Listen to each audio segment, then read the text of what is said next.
Olá, mais uma vez é um grande prazer estar em sua companhia. Começa agora o programa Análise Direta, o programa de entrevistas do canal Hit Notícias, que sempre conta com a presença de especialistas renomados, falando de temas importantes e interessantes para o seu dia a dia. Hoje nós vamos falar sobre estresse, esse mal que afeta muita gente na vida moderna. E para comentar sobre esse assunto, nós temos aqui a presença de uma especialista. Ao meu lado, Flávia Hess.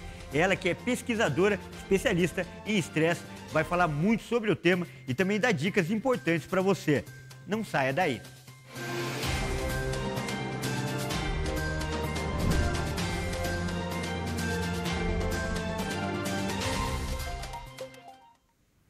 E nós estamos de volta no estúdio, o estúdio da Hit TV em São Paulo, onde acontece o programa Análise Direta. Lembrando que nosso programa é transmitido para todo o Brasil pelo canal Hit Notícias e mais 191 países pelo canal 1 Europa. Como eu falei no início, o tema hoje é um mal da vida moderna. Para muitos especialistas, para muitos pesquisadores da área médica, o principal mal hoje que atinge a vida moderna, muito potencializado com a pandemia, o estresse. E aqui ao meu lado, a nossa convidada, Flávia Hess. Primeiro, quero agradecer, Flávia, pela sua gentileza, sua simpatia, por aceitar nosso convite de estar aqui nos nossos estúdios. Você é muito bem-vinda. Obrigada, Kleber. Agradeço a oportunidade de estar aqui no Análise Direta para falar sobre esse assunto tão importante e que aflige muitas pessoas. E eu vou falar que, estando aqui como entrevistador do seu lado aqui, é até difícil falar de estresse. Você é tão calma, tão tranquila, passa essa serenidade para a gente. Nem dá para imaginar que a gente vai falar de estresse, Flávia. Isso é uma conquista de uma vida. É mesmo? É treino que a gente vai levando e vai tendo ao longo da vida. Olha aí, então já para os nossos telespectadores se espelharem nessa sua postura, nessa sua imagem, que foi fruto de muito trabalho, né, Flávia? É fruto de muito trabalho, de autoconhecimento e de pesquisar e trabalhar em si mesmo. Por falar em trabalho, Flávio, foi a primeira coisa que me chamou a atenção, fazendo a pesquisa, me preparando para essa entrevista, buscando mais informações sobre você, eu vi o quão abrangente é o seu currículo e o quão variado ele é, Eu anotei aqui algumas das suas especialidades: Master Coach, mediadora, terapeuta, conciliadora, terapeuta floral e advogada, que aparentemente não tem nada a ver com isso aqui. É um currículo bem abrangente, né, Flávia? Então, essa é uma questão que eu fiz, a minha formação mesmo, primeira, vamos dizer, acadêmica, de advogada, mas a vida inteira eu fiquei buscando o autoconhecimento para compreender a minha própria história, entender as minhas vivências e para procurar ser uma pessoa melhor. Então, isso me levou a fazer inúmeras formações, inúmeros cursos, e também análise e tudo isso, para poder tentar compreender e lidar bem com as situações. Que interessante. Então, antes mesmo da vida profissional, da parte acadêmica, você tinha uma sede por autoconhecimento, por saber quem você era, enfim, por evolução até, né, Flávia? Isso está ligado muito à minha própria história de vida. É mesmo? Então, o estresse, na verdade, ele está presente na minha vida desde o nascimento. É mesmo? E com isso, me fez, à medida que eu fui ficando mais velha, a pesquisar mais e tentar compreender as minhas situações. Porque a minha mãe adoeceu assim que eu nasci, de uma doença psiquiátrica, que acompanhou a vida inteira. E essa doença psiquiátrica me fez ir morar aos 6 anos de idade no país dela, de origem dela, que minha mãe era suíça, eu fui para a Suíça. Só que em vez de morar com ela, por causa da recorrência da doença que ela tinha, eu acabei indo morar com a família do irmão dela. Então, eu saí da minha casa aqui, de uma família estruturada que eu tinha, do meu pai, tudo isso, e fui morar na casa dos meus tios, na Suíça. E eu não falava, na época, nem suíço-alemão, eles não falavam português, Então, assim, todo esse processo de você ir, houve o desquite na época, porque não existia divórcio, e por causa da doença, meus pais se separaram, porque a minha mãe almejava um tratamento psiquiátrico mais humano, e a Suíça era muito mais avançada nesse campo do que aqui no Brasil. Bom, primeiro, conclusão que a gente chega, né, a partir desse relato, é que uma infância traumática, né? Já uma separação para qualquer criança é difícil. E com todos esses ingredientes, outro país, um problema psiquiátrico, foi uma infância muito traumática, né, Flávia? O que eu posso dizer sobre a minha infância, que resume, é o seguinte: eu não tenho saudades da minha infância. É mesmo? Eu acho isso triste, porque a minha mãe, por exemplo, falava que ela sempre auriu forças da infância boa que ela teve. E nunca me faltou nada na minha infância, mas ela foi difícil e eu não tenho saudades dela. Não voltaria um minuto atrás. Mas e naquele momento, você começou a amadurecer mais cedo? Talvez a profissional que você é hoje já começou a aparecer lá atrás, na sua infância? Eu sempre aprendi a lidar e a controlar muito as minhas emoções. Meio que na marra. E eu era muito atenta ao ambiente, às coisas que se passavam, extremamente observadora. E até hoje eu sou extremamente observadora. Eu chego, eu já percebo. E isso tudo é fruto de vivências que foram acontecendo ao longo do tempo, para eu poder me situar e ver como que eu agir ou reagir, né? Eu acho fantástica essa história, Flávia, porque quanta gente não está passando por isso, quantas crianças até não estão passando por isso, e veem o seu exemplo hoje, uma mulher bem-sucedida, e a tomam como espelho, como referência. Mas o que chama atenção também é a capacidade do ser humano, né? Uma criança, que você era, sem muitos recursos até psicológicos de formação, e consegue assim, mesmo assim se adaptar ao meio, né, Flávio? Consegue se adaptar e consegue evoluir, consegue com dificuldades, mas consegue, enfim, se inserir naquele contexto. Eu acho que essa é a grandeza do ser humano, né? E o que nos faz sobreviver enquanto espécie é a nossa enorme capacidade de adaptação. A gente se adapta a praticamente tudo, né? Esse é um fato. Como é que foi essa transição? Você contou, fez um relato forte da sua infância que, como você falou, não deixou saudades. Mas aqui no seu currículo diz que você continuou estudo, virou até advogada, fez direito. Como é que foi o retorno para o Brasil e depois a sequência dessa história e até o início da sua vida profissional? Então, eu voltei a residir no Brasil com 12 anos. E aí tinha toda uma questão que eu era muito suíça para a família brasileira. Porque sua criação foi toda lá, né? Exato. Idioma, amizades, creio, até. Tudo. Tudo. Eu vinha antes só uma vez por ano de férias no Brasil, ficava 6 semanas e passava o resto do ano lá. Lembrando que na época não tinha FaceTime, não tinha nada, a comunicação era por carta. Então, só te interrompendo, você tinha vontade de vir morar no Brasil? Sim. Ou te trouxeram? Não, foi um pedido meu. Eu sempre queria voltar a morar no Brasil, sempre quis. Mas aí eu era gringa demais. Enfim, o meu pai, quando chegou na época de eu ir para a faculdade, eu queria ter feito psicologia. Mas o meu pai me pressionou bastante para que eu fizesse direito. E assim eu fui fazer a faculdade de direito, me formei advogada, mas eu não era apaixonada pelo direito, eu nunca fui apaixonada pelo direito. E, na verdade, eu sempre me interessei por esse ramo da psicologia. Eu comecei, escondida do meu pai, a fazer análise com uma psicóloga, eu tenho contato com ela até hoje, para poder entender a minha história, as minhas vivências e poder trabalhar em mim mesma. Então, foi dessa forma que eu fui ser advogada, eu trabalhei em banco, eu fui gerente de departamento jurídico e é muito estressante. Era uma atividade de muita responsabilidade, extremamente estressante.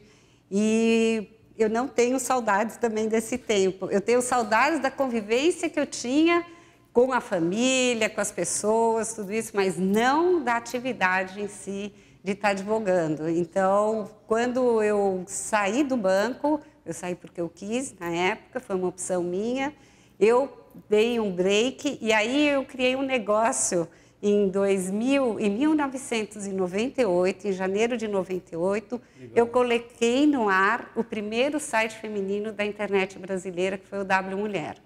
Que bacana! E aí eu comecei a conversar muito com as mulheres. E por e-mail, que era mais o tempo, e já fazia muito aconselhamento. Mas mesmo no banco, ou antes, a vida inteira eu fui aconselhando as pessoas. Mas foi ali que você se descobriu mesmo, nesse momento que você sai do banco e começa a fazer o site, né? Que você começa a estruturar o site. Aí eu começo a fazer aquilo que está ligado à minha alma. Não era o direito em si. Claro que eu acho que o direito ele foi muito bom, porque ele te ajuda a ir através da vida e você sabe o que pode fazer e o que não pode fazer. E ele me preparou para a vida, eu sou filha única, então, nesse sentido, me deu ferramentas para eu saber como agir diante das situações. Depois agora eu mesmo vou recomendar para depois você assistir esse programa e ver o seu rosto, a sua feição, como ela muda. Quando você conta as 2 primeiras etapas da sua história e quando você começa a falar dessa etapa agora. Como é visível a mudança no seu semblante, até seu sorriso está diferente. Porque você se descobriu mesmo, né? Eu gosto de conversar com as pessoas. Eu diria, se a gente pode falar isso, é um dom, vamos dizer assim, que eu tenho, de ouvir as pessoas e conseguir dar uma palavra amiga para elas, algum auxílio, alguma coisa. Talvez fruto de tantas vivências que eu tenho, diferenças culturais. Então, eu tenho essa grande sensibilidade nessa área. E muito antes mesmo de começar a exercer isso, você já tinha isso? Você já, nesses cenários mais ou menos favoráveis que você viveu e descreveu, você já sentia isso? Você já exercia isso? Eu sei, assim, desde que eu me lembro, por ser gente, eu sempre trazia uma palavra amiga, eu sempre, nesse sentido, eu sempre fui uma boa ouvinte e consegui dar bons conselhos. Olha, e toda essa experiência de vida, toda essa história, né, exemplar, virou uma obra, virou um livro que ela passa essas lições para outras pessoas. Eu vou mostrar agora para vocês aqui, ó, o Chega de Estresse, da nossa convidada Flávia Hess, e a gente vai falar muito mais agora desse livro no próximo bloco. Não saia daí.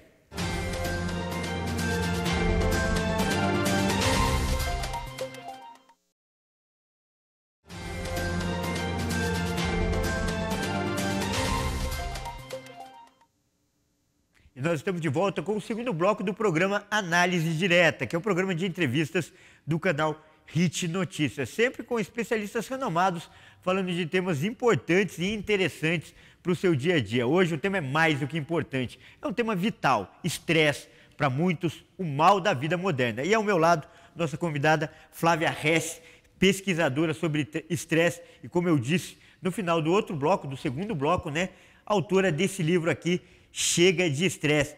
Um guia, né, definido para gerenciar o estresse, não é isso, Flávia? É isso, para as pessoas aprenderem a ter mais controle sobre o estresse. Então, antes da gente falar do livro, vamos falar do estresse. Você falou da sua história de vida e agora eu quero a aplicação do estresse. Como eu tenho falado, na verdade eu estou repetindo uma coisa que eu ouço bastante, que o estresse é o mal da vida moderna. É mesmo o mal da vida moderna? Como você qualifica, como você contextualiza esse problema hoje nos nossos dias?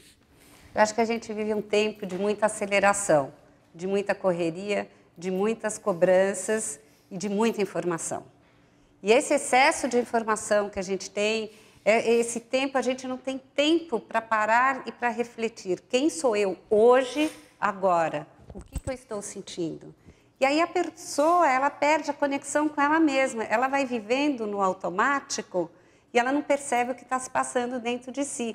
E com isso gera um estresse enorme, porque ela só se vê rodeada de obrigações e não vê o que está se passando dentro dela. Ela tem uma desconexão, vamos dizer assim, com o seu lado emocional. Só que o lado emocional, em última análise, é quem manda na nossa vida. Não é tanto o lado racional. As nossas decisões, elas estão baseadas nas emoções. E você perde a noção de quem você é, quais são o que você está sentindo, o que você está fazendo.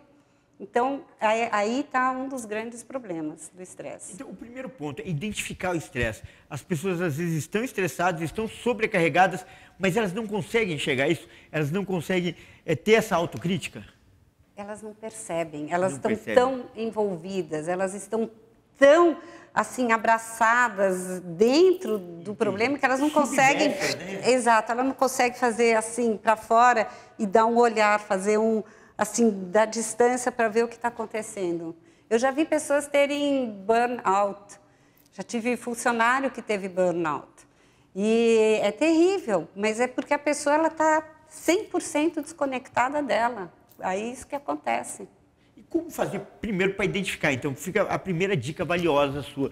Como se autoconhecer? Como conseguir enxergar essas pistas? Porque o estresse dá pistas, né?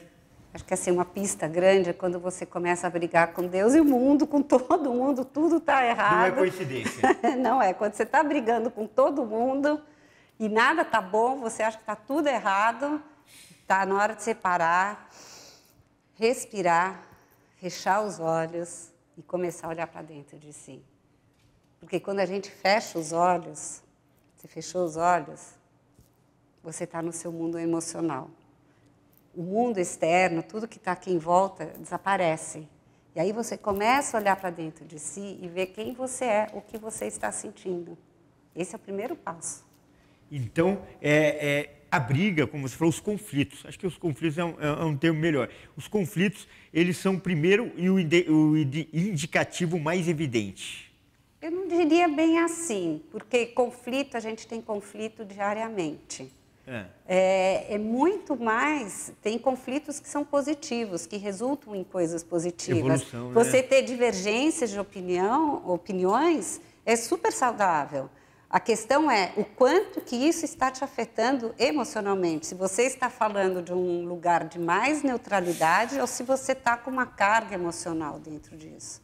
Quando a carga emocional é muito grande, aí sim o conflito é pesado, mas o dia inteiro a gente tem conflitos. Mas nem todos os conflitos nos afetam emocionalmente. O que importa é aquilo que afeta emocionalmente e qual a profundidade que isso está afetando a pessoa. E agora, a pandemia, que foi um momento de exceção. Nunca ninguém se planejou, se preparou para uma pandemia, se preparou para ficar em isolamento social, conviver até mais com pessoas que não tinham tanto hábito de conviver. Aumentou esse nível de estresse, essa carga?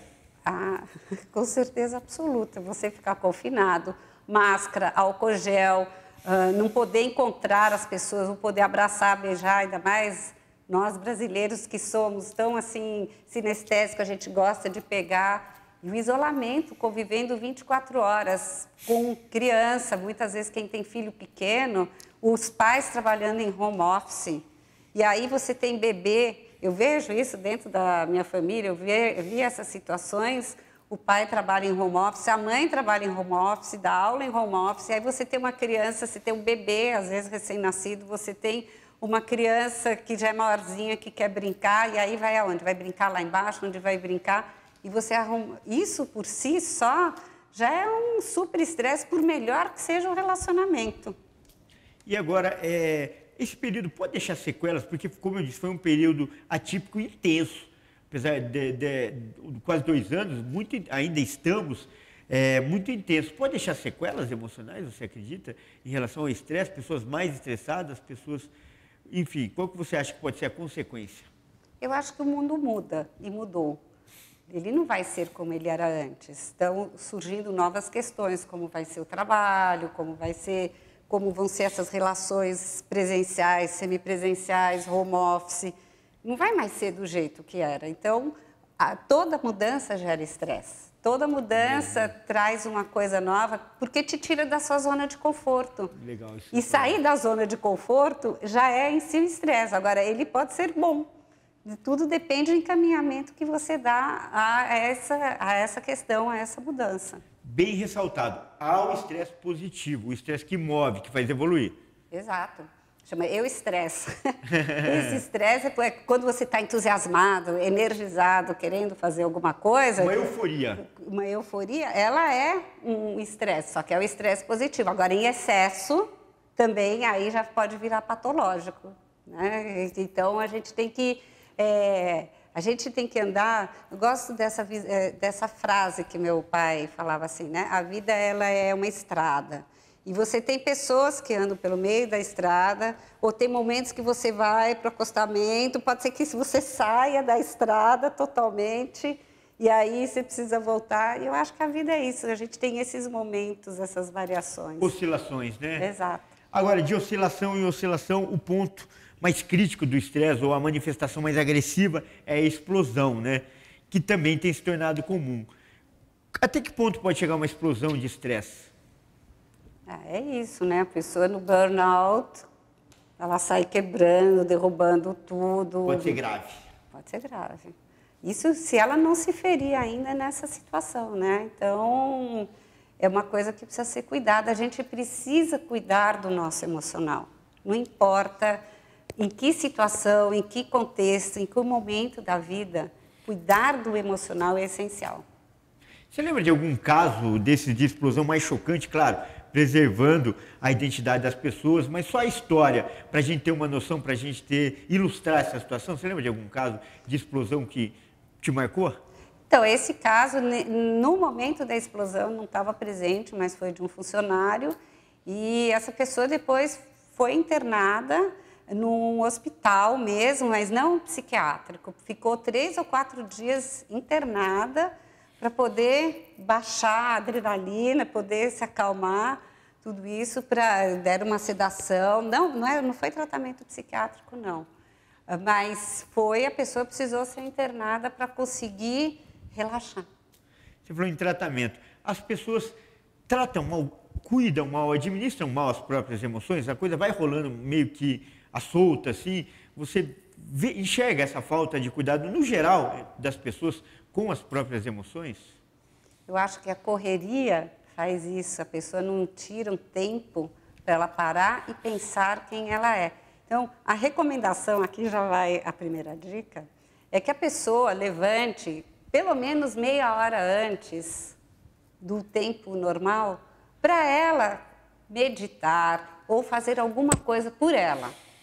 Pode ser qualquer coisa, vai ler um livro, alguma coisa. Não entrar, já levanta, olha no espelho, escova o dente, se arruma, acorda a criança, faz café. Não.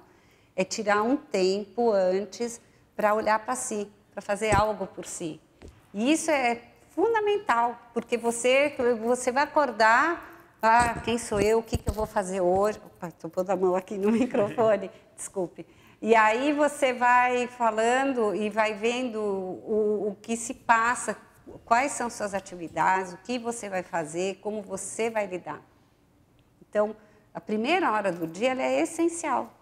Bom, toda essa conversa para chegar aqui, no Chega de Estresse, para chegar nesse livro. Como que surgiu a ideia de escrever esse livro? Eu já acalentava, vamos dizer assim, a ideia de escrever um livro há bastante tempo. E aí, em 2019, eu passei por uma situação pessoal, familiar bastante complicada, que eu fiquei fora um ano do Brasil.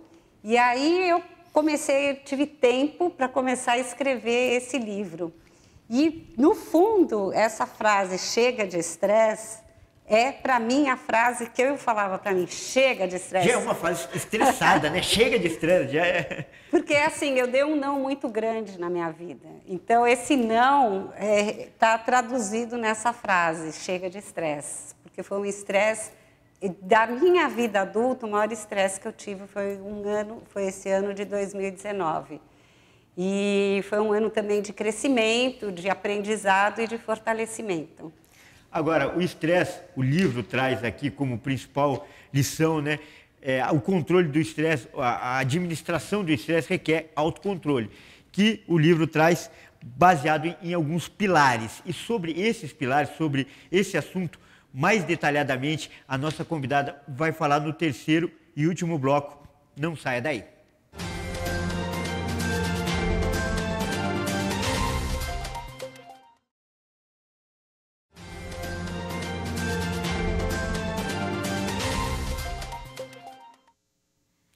Estamos de volta com o terceiro e último bloco do programa Análise Direta, o programa de entrevistas do canal Hit Notícias, que hoje tem como convidada aqui ao meu lado a pesquisadora sobre estresse, Flávia Hess, que vem falando bastante sobre esse problema. Aliás, o tema é estresse, mas a entrevista está super leve, está sendo conduzida, sendo falada por você de uma forma muito tranquila, totalmente contrária. E eu queria aproveitar e fazer uma pequena correção, mostrar mais uma vez aqui o livro Chega de Estresse, que é o guia definitivo. Eu disse definido, né? Mas é o guia definitivo para gerenciar o estresse. E como gerenciar? Já passo essa pergunta para você agora, Flávia. Qual que é o segredo para gerenciar o estresse, para evitar aquela explosão que você falou no último bloco? Então, é trabalhar o autoconhecimento. Mas aqui eu dividi o livro em 7 pilares. No início do livro, eu dou toda uma explicação sobre a biologia, sobre as emoções, para a gente compreender mais um pouco esse universo. E aí eu dividi em 7 pilares o livro para você gerenciar. Porque a gente nunca vai se livrar do estresse. O estresse também é bom, de uma certa medida. Ele faz ir adiante, a gente ir para frente. O problema é quando ele é em excesso. Então, não existe uma receita, que eu falo assim, não existe uma receita de bolo para você eliminar o estresse. Não é isso. Mas você pode aprender a lidar, a controlar e dar bem. Então, são 7 pilares. O primeiro pilar é o pilar do sono. E esse é o mais importante. E é, muitas vezes, o menos valorizado. Porque hoje a gente vive num mundo tão acelerado que parece até que você dormir muito, você é preguiçoso, você não é produtivo, há toda uma cobrança, a gente tem luz, a gente tem telas de computador, tudo isso atrapalha o sono.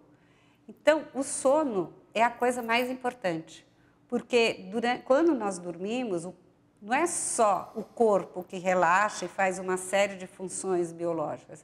Existe todo o processamento da memória enquanto a gente dorme, das emoções vividas, tudo isso é processado durante o sono. E quando você não dorme, você pula essa fase.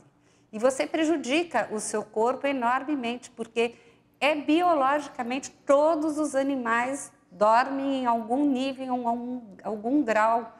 Então é essencial. Só que a gente resolveu que nós somos super e que a gente não precisa dormir muito. Que é bacana dormir só 3, 4 horas por noite. Você está fazendo mal para a sua saúde se você faz isso. E o principal, você está se tornando vulnerável, né? As ações do dia a dia, as influências do dia a dia. Uma coisa mal vai te afetar mais, você vai ter menos suporte para enfrentar à medida que você não dorme adequadamente. Olha, nos Estados Unidos existe uma pesquisa que diz que a maior causa de mortes no trânsito não é álcool. É microsono. Você dormir algum segundinho. Essa é a maior causa de acidentes de trânsito nos Estados Unidos. E depois de 16 horas acordado, o cérebro começa a falhar, porque ele não foi projetado biologicamente para isso. Então o sono é principal. É o mais importante de todos os pilares. Aí o segundo pilar é o da alimentação. Porque você pode comer alimentos que te energizam de uma forma boa, como você tem alimentos que roubam a sua energia. Então, ter uma alimentação equilibrada. A regra dourada é mais ou menos a seguinte: o que é bom para o coração é bom para o cérebro. E o que não, alimentos que não são bons para o coração também não são bons para o cérebro. Essa é mais ou menos a regra. Vou dar alguns exemplos. Açúcar é um enorme problema. E é o que todo mundo cai ali, não tem jeito, né? Açúcar, por exemplo. A gente deveria comer muito mais legumes, verduras, frutas, peixe e óleos saudáveis, né? Óleo de azeite, óleos que vêm de nozes. Essa deveria ser grãos. Essa seria, em tese, segundo eu não sou nutricionista, mas eu me baseei muito em pesquisa da Universidade de Harvard, e eu acho que todo mundo, se não está se sentindo energizado, devia procurar um nutricionista para criar um plano de alimentação que vá gerar saúde e energia para a pessoa. Que é a sustentação biológica da parte emocional e mental, né? Porque todos esses ingredientes químicos é que vão desencadear no estresse ou no controle do estresse, né? Exato. Aí o terceiro pilar é dos exercícios físicos. E à medida que a gente vai envelhecendo, isso é mais importante. Nós ficamos sentados demais, a gente caminha de menos. E a recomendação aqui, vai uma dica, é que a cada 50, uma hora no máximo, você dê uma levantada da cadeira. Levanta, se mexe, faz um alongamento, dá uns pulinhos para ativar. Porque não adianta fazer exercícios, por exemplo, musculação, corrida 3 vezes por semana e você passar o resto do dia sentado e você não se mexer. Nós fomos feitos para nos mexer, mas no ambiente de trabalho dá para fazer isso. É questão de adquirir um novo hábito. Então, esse é o terceiro pilar. O quarto pilar é o pilar que eu chamo assim, é o pilar da serenidade. Que é esse pilar de você parar, olhar e criar essa hora que eu já mencionei para estar em contato com as próprias emoções. E recomendo aqui como dica que no final do dia, lá para umas 6, 7 horas, você dá uma paradinha e avalia como foi o seu dia. Para você não carregar problema para a cama, para a hora que você for dormir. Aí o quinto pilar é o dos relacionamentos. E da onde vem o nosso estresse? De verdade, ele é fruto de relacionamentos. Exatamente. Não entender bem com uma pessoa, divergência de opiniões. Atritos. Atritos. Isso tudo vem muito dos relacionamentos. A nossa maior fonte de estresse, hoje no mundo moderno, advém das relações sociais que nós temos. Mas elas também são o nosso fruto da maior alegria. Então, a gente precisa aprender a lidar, a se relacionar melhor, ouvir mais, ter menos pré-julgamentos que a gente tem, todo mundo tem, e procurar as pessoas se compreenderem mais. Porque culturas diferentes, e não é só porque aqui no Brasil nós falamos português, a cultura no Nordeste é diferente da cultura do Rio Grande do Sul, que é diferente da cultura em São Paulo, entre famílias é diferente. E só essa questão cultural em si também já gera estranhamento, porque a gente só quer conviver com quem é igual a gente. Só que o mundo é de diversidade. Então, esse é o dos relacionamentos. Depois vem o da mentalidade, que é o sexto pilar, que é o pilar da mentalidade. O pilar da mentalidade é qual é a atitude que você tem diante da vida. Porque tem gente que acha que não vai mudar. Que, eu sou assim, assim eu vou morrer, e é desse jeito. E aí você tem as outras pessoas que acreditam que sim, é possível crescer, é possível mudar, é possível trabalhar em si, novas facetas da personalidade. Então, é a atitude que você tem diante da vida. É uma atitude mais positiva, mesmo nos desafios, ou se você vai adotar uma postura de vítima. Comigo nada dá certo, tudo dá errado. Eu já tive essa postura de vítima. E, ao longo da vida, eu fui conseguindo mudar isso, porque é fácil a gente cair no vitimismo. Então, é importante a gente entender que tudo é aprendizado. As coisas boas e as coisas difíceis. E o último pilar é a inteligência emocional. Que é isso, você aprender a lidar, a se relacionar e ter essa inteligência de conseguir ter controle sobre as suas emoções. E aí tem várias formas de você estar fazendo isso. E é um aspecto muito importante que eu até também tinha notado aqui, que é a questão das emoções, como você falou, inteligência emocional. E você usa uma expressão que define bem isso, é não ser escravo das emoções, né? E esse é um grande perigo, né? E que as pessoas, como você já tinha comentado até antes do programa, comentado numa conversa informal, muitas pessoas não se dão conta disso, né? Então, uma frase que abre o meu livro, ela é do Epicteto, que foi um pensador lá atrás, bem antigo. E ele Romano, se não me engano. Epicteto. E ele diz o seguinte: ninguém é senhor de si se não for senhor de suas próprias emoções. E é isso. Então, você tem que aprender, não é que de vez em quando você não possa ter um desabafo, pôr as suas emoções para fora, é importante, não é para ficar engolindo emoção, mas é aprender a gerenciar isso. E essa frase que eu acabei de falar, ela é mais ou menos a síntese do que é o livro. Então, esses pilares, eles estão construídos muito nessa ideia da gente aprender a ter mais controle sobre aquilo que... reconhecer o que estamos sentindo e não reagir. O que eu digo não reagir, eu faço uma distinção entre reação e ação. Então, em vez de ser uma reação automática, você conseguir parar, pensar e agir em cima daquilo que te causou estresse. Nesse ponto, você recomenda também no livro a meditação? Eu recomendo a meditação. Só que a meditação, ela não é necessariamente você ficar lá na posição de lótus. Tudo que é uma atenção focada, que você está fazendo com foco, que você se desliga do mundo, isso é uma espécie de meditação também, que é a mindfulness. Aqui no nosso lado ocidental, a gente fala mais, no mundo ocidental a gente fala em meditação e mindfulness, e ela não tem nenhum contexto religioso envolvido.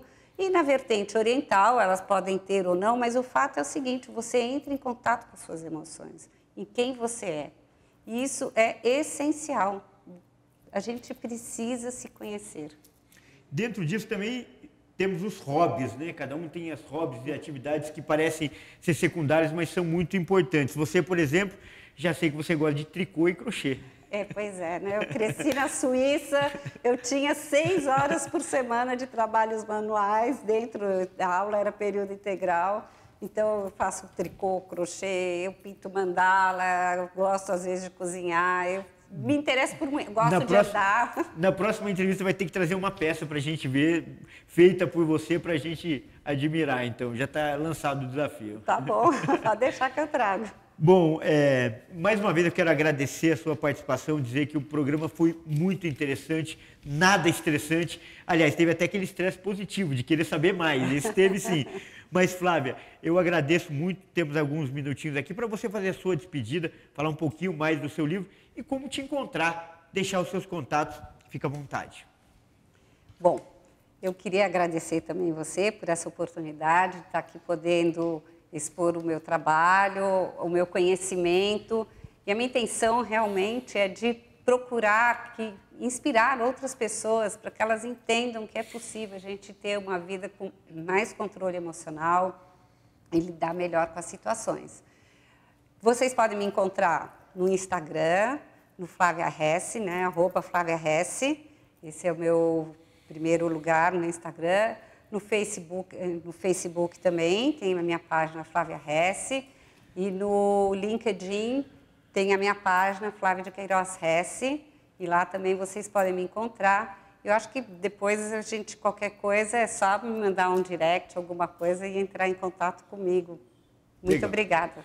Flávia, mais uma vez, muito obrigado. Muito legal essa entrevista. E você, gostou? Quer assistir de novo? É só acessar as nossas redes sociais. Pelo Facebook, /programa Análise Direta, ou então no YouTube, no canal HIT Notícias. E aqui é sempre assim, especialistas renomados que dão dicas, né, e falam de temas importantes e interessantes para o seu dia a dia. Lembrando que nosso programa é transmitido para todo o país pelo canal HIT Notícias e mais 191 países pelo canal 1 Europa. Então, continue ligado e até a próxima.